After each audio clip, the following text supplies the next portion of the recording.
Hello, and welcome to Confessions of a Terrible Leader, where real leaders share the raw truth about the lessons they learned the hard way, so you don't have to.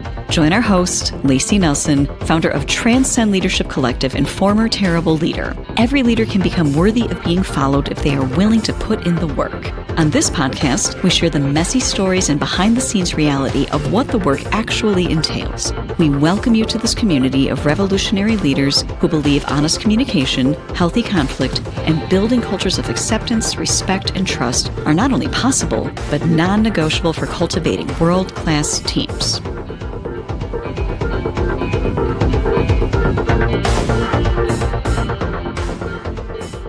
Hello, friends, and welcome back to Confessions of a Terrible Leader. I'm your friendly neighborhood podcast producer, Mary Skop, and I'm back here today with Layci Nelson, founder of Transcend Leadership Collective.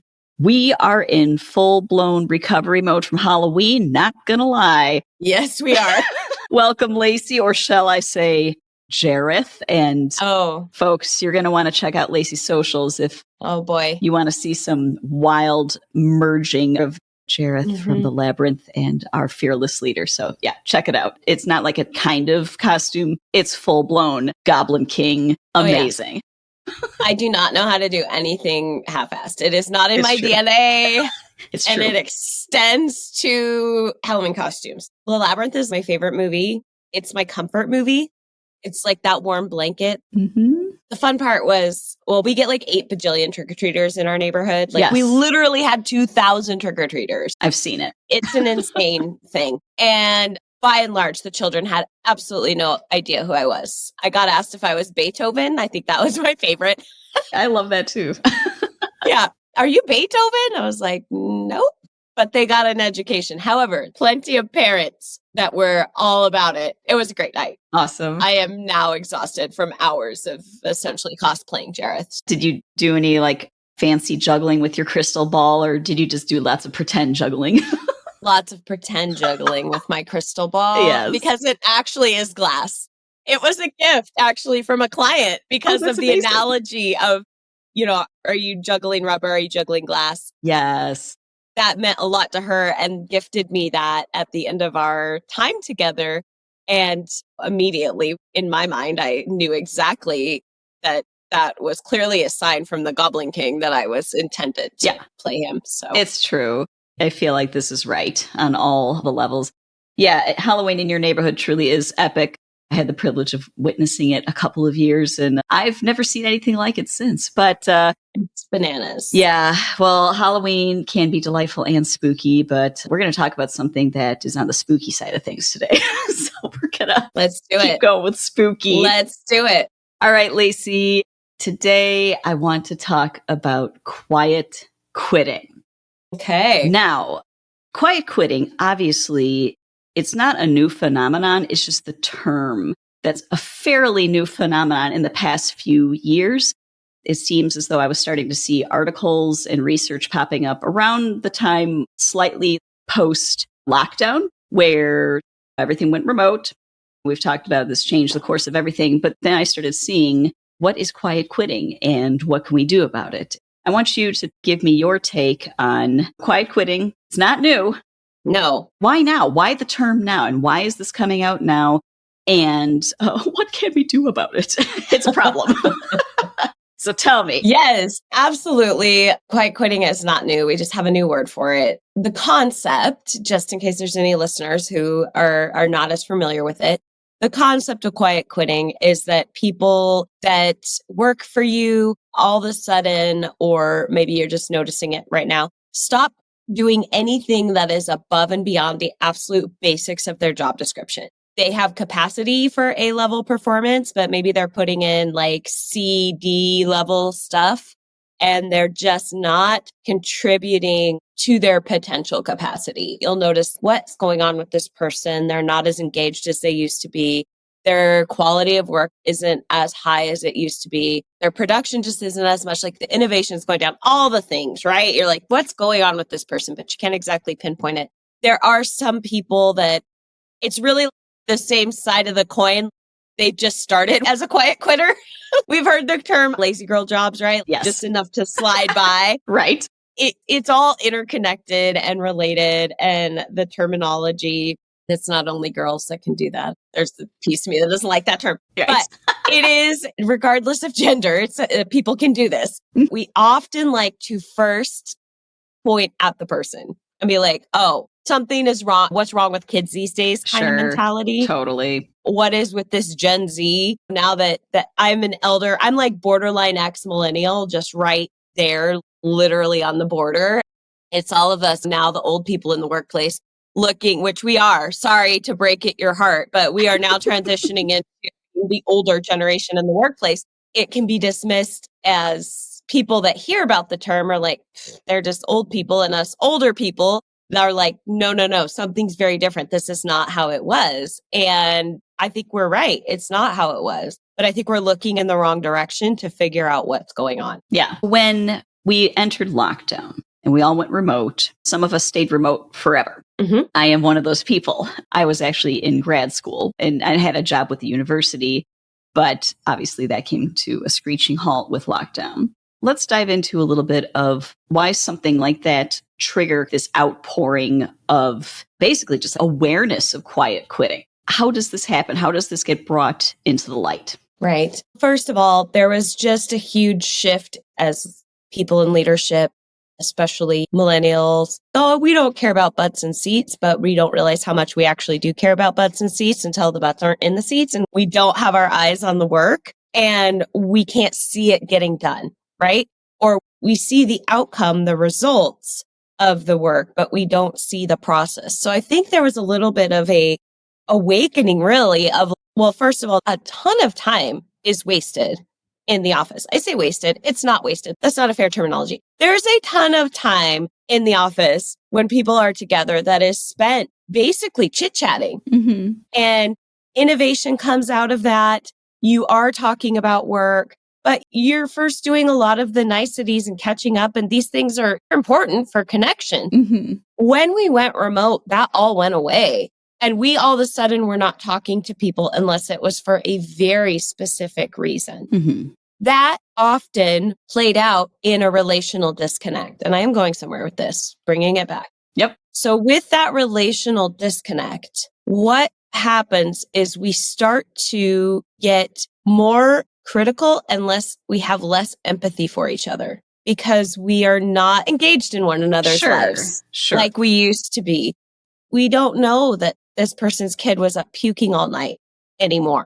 We don't know that someone has a grandmother who means so much to them and now they're passing away and they're in this painful process of letting somebody go. We lose touch. Yes. We don't have the ins and outs unless it's very intentionally curated, which most of us had no idea how to nurture a remote team and to allow for those things to still happen. What happens is we start being hyper aware of deficit in performance. Just now, we've stopped seeing each other so much as people, and we've started seeing each other more as, and are you getting what I need done? Even cross-functionally, right? Or laterally. Mm-hmm. Or you're waiting on this department or that department. You're mad at Nanette in accounting, and she hasn't gotten you this report. But you don't know that Nanette has been battling some sickness because you're not connected. You're not even in the same department. Yeah.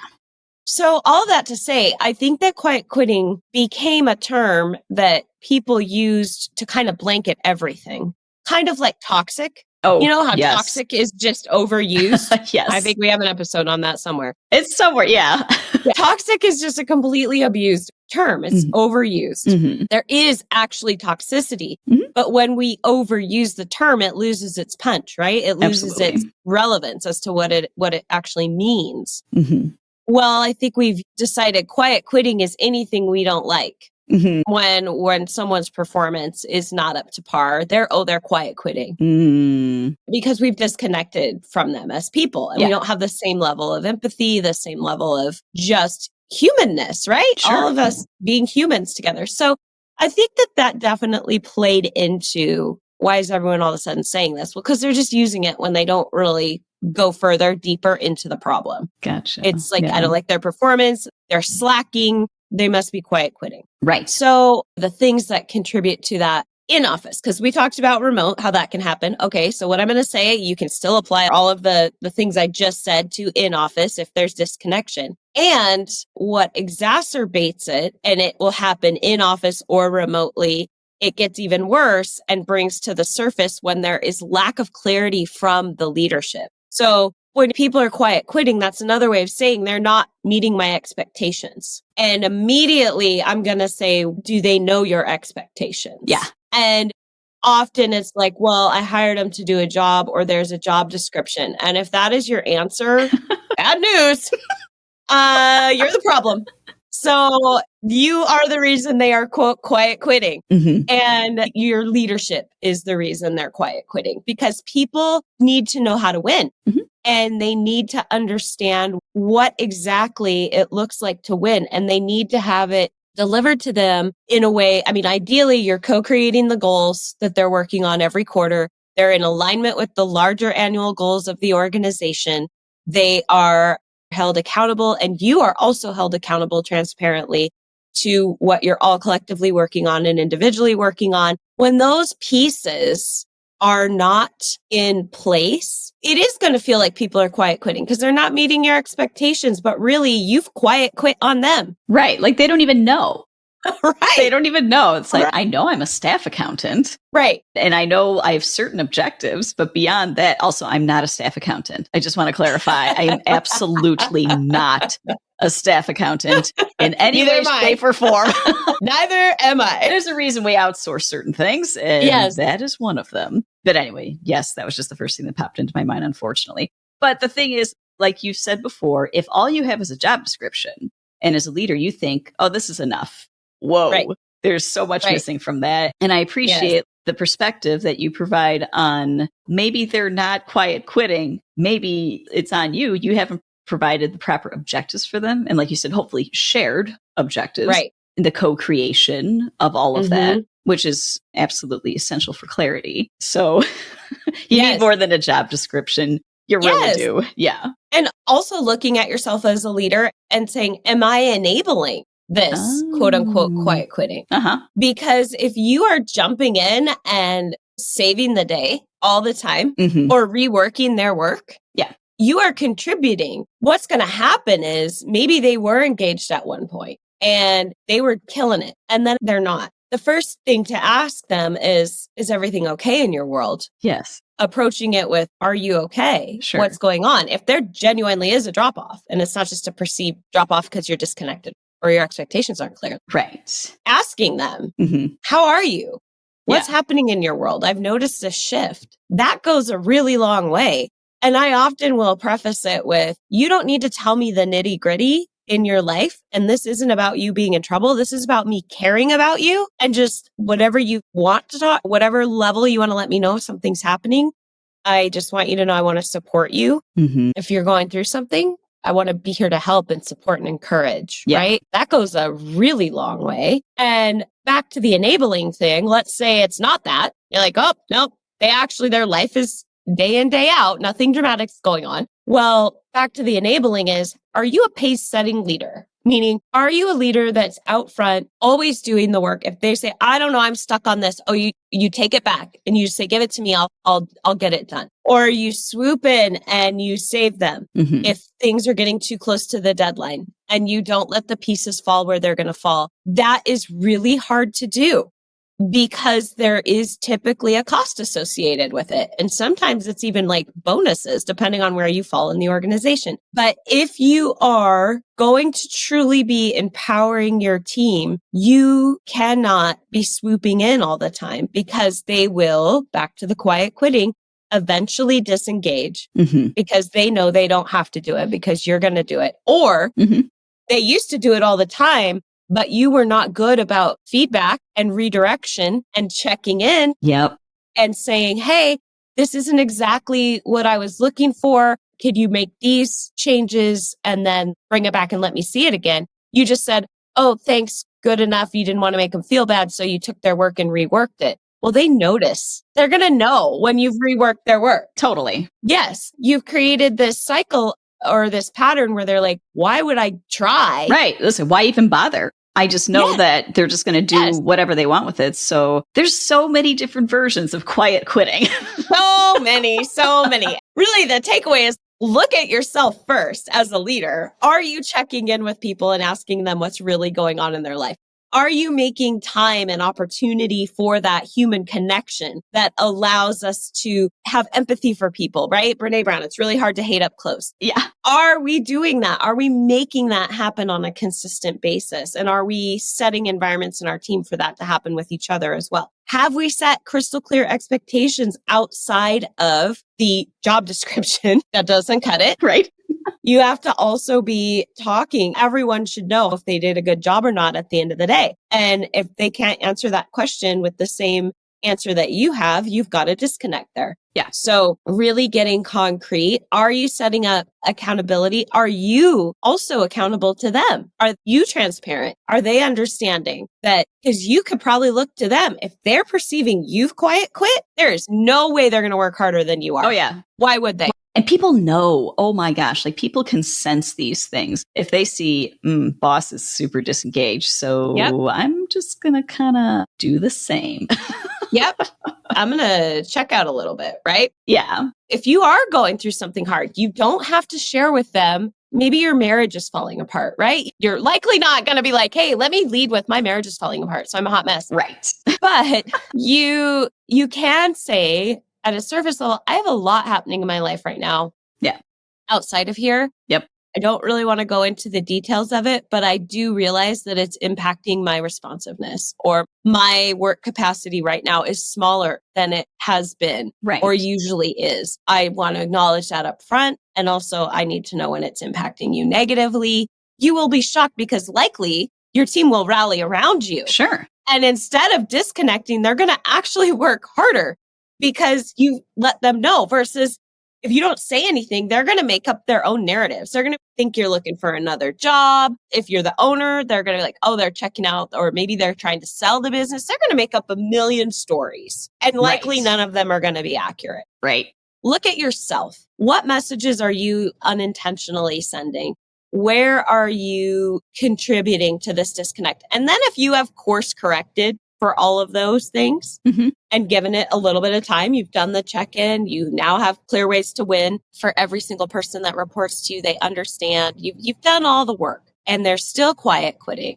Well, that's when you can start setting some performance improvement plans, to put it in technical terms. But when we jump to the pit without doing that work first, it only breeds more discontent within the organization, within the team, and it doesn't get to the root of the issue. Sure. You're just putting a Band-Aid on something and getting rid of a quote unquote lazy or trouble. You know, this employee's lazy, this employee doesn't care, this employee's trouble. That is most often not what's actually going on. Does it happen sometimes? Yeah. Oh, sure. You know, I don't live in fantasy land. Right. There are people that just are not the right fit for the organization. You do not have alignment with core values, which is essentially what it will come down to. Sure. And there are times where you have to make that hard call. Most of the time, though, if you do those other things first, the issue is resolved at the root.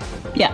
And you keep the person, and they're happier and you're happier. That's my take on quiet quitting. That was a lot of talking. You brought up a lot of things that I hadn't really thought about in terms of examining company culture, you know? So again, many different versions of quiet quitting. I think actually what I'm going to do is compile some of those talking points about kind of a punch list of, do you think your employees are quiet quitting? Go through this. And of course, obviously nothing is a sure fix, but just a free reference, a quick examining of, okay, are these things in place? How can I get the team to rally and figure things out? So we'll provide that as a free resource. A little diagnostic. Yes, a little diagnostic. We'll provide that free resource for all of you lovely listeners. Layci, let's go continue to recover from Halloween. Here's to that. Yes, the coffee. Yes, coffee, and it's Friday, so thank goodness for small things. Yes. Friends, thanks so much for tuning in. Thanks for listening. Layci, thank you for stepping out of your Goblin King persona and sharing some knowledge with us, some of your wisdom on quiet quitting.